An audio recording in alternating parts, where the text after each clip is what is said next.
Yang pertama, ya jangan bangun opini yang tidak punya.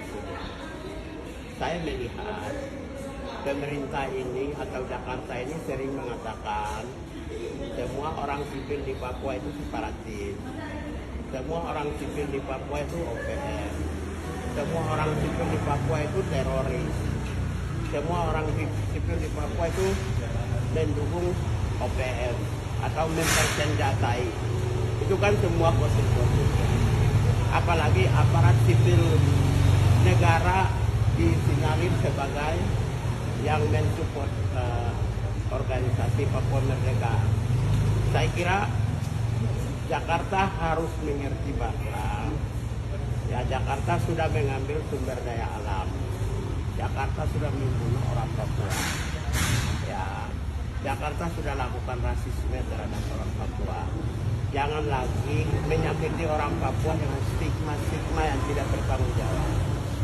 Nah, kalau ada aparat atau pejabat-pejabat di Papua yang mensupport senjata kepada DPN OPM, ya kenapa Joko Widodo, Tito Karnavian maupun juga DPR RI mau ingin mekarkan 5 provinsi di Papua?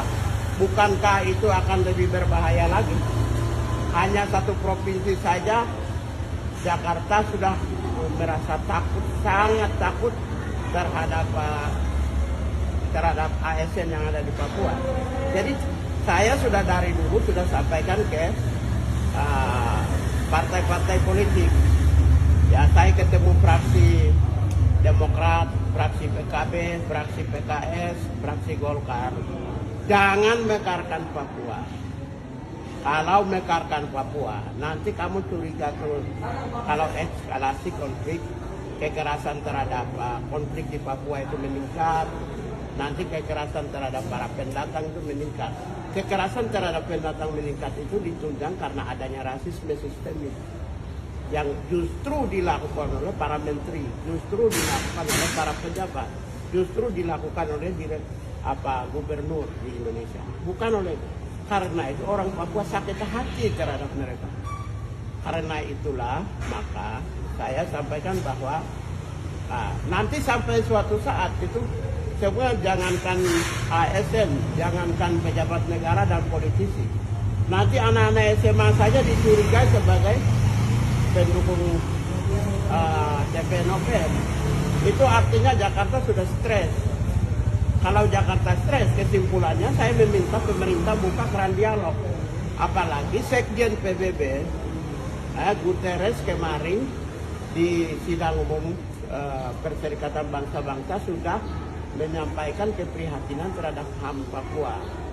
Negara-negara lain juga sudah mendukung, menyatakan sikap dukungan. Berarti kan apa yang Mahfud MD mengatakan tidak ada negara yang mendukung Papua menjadi salah, kan? Terbantahkan dengan pernyataan dari Sekjen PBB maupun negara-negara seperti Vanuatu, Papua New Guinea dan lain. Lalu Pak, senjatanya sendiri mereka dapat dari mana Pak? Saya tidak tahu, tanya aja. Mana saya tahu senjata dari mana? Nah, pasti begini, pasti semua orang di dunia yang melakukan perlawanan untuk mencari kebenaran dan keadilan. Soal senjata itu kapan saja orang bisa dapat. Anda melihat negara-negara di Timur Tengah dengan kelompok-kelompok. Anda melihat Moro ya di Filipina. Anda melihat Jala, Patani, Naratiwati, Thailand Selatan. Anda juga melihat di Myanmar Selatan, semua. Mereka senjatanya dari mana?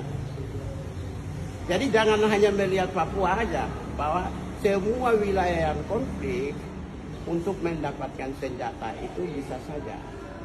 Karena itu jangan apple to apple ke Papua. Semua negara-negara Timur Tengah, elemen-elemen yang memperjuangkan keadilan, saya pakai keadilan ya, saya tidak mau pakai bahasa yang agak keras.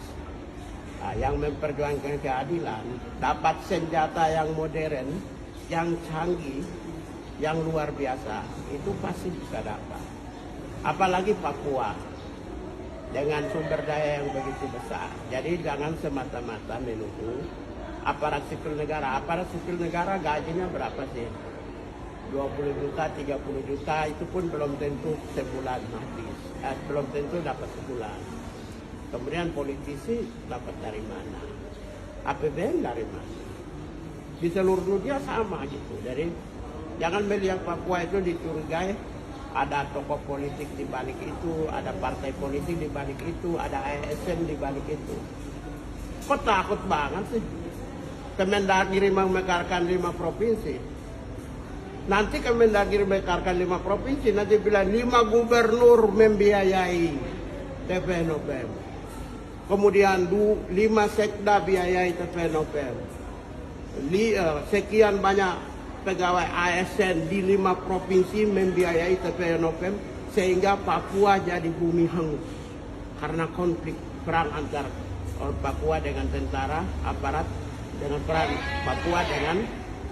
Papua dengan masyarakat kaum migran.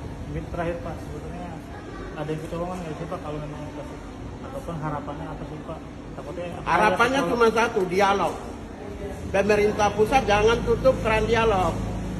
Karena kalau tidak dialog, saya khawatirkan orang-orang sipil yang biasa, seperti kemarin rumah sakit ya Mantri, ya kita tidak tahu siapa pelakunya di Mantri itu. Tapi kalau warga-warga sipil yang mengadu nasib di Papua itu kasihan. Jadi mau tidak mau Papua itu dialog. Indonesia tidak bisa menutup diri. Jakarta ini kan menutup diri terus. Wong presiden mau ke Papua aja dia takut kok sekarang. Ya kok negara Indonesia, negaramu sendiri aja takut, gimana tuh? Berarti kan ada sesuatu yang harus diselesaikan. Kita lebih kepada mendorong penyelesaian Papua dengan dialog yang bermartabat dan berkualitas. Jadi tidak ada jalan lain, hanya satu-satunya adalah dialog dengan kelompok kepentingan di Papua. Berarti kalau polemik menurut kalau ASN itu tidak menurut Pak Gaya tidak benar itu? Itu kan tuduhan sesat karena Jakarta sudah stres. Jakarta sudah stres. Dulu bilang itu gubernur biayai, dulu bilang ketua DPR biayai senjata, kemudian turun ke partai politik biayai senjata. Kemudian sekarang ASN biayai senjata. Jangan-jangan besok itu ada tuduhan lagi ibu rumah tangga biayai senjata. Nggak bisa, karena stres.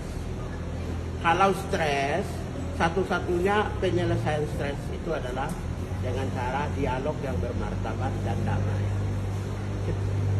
Oke.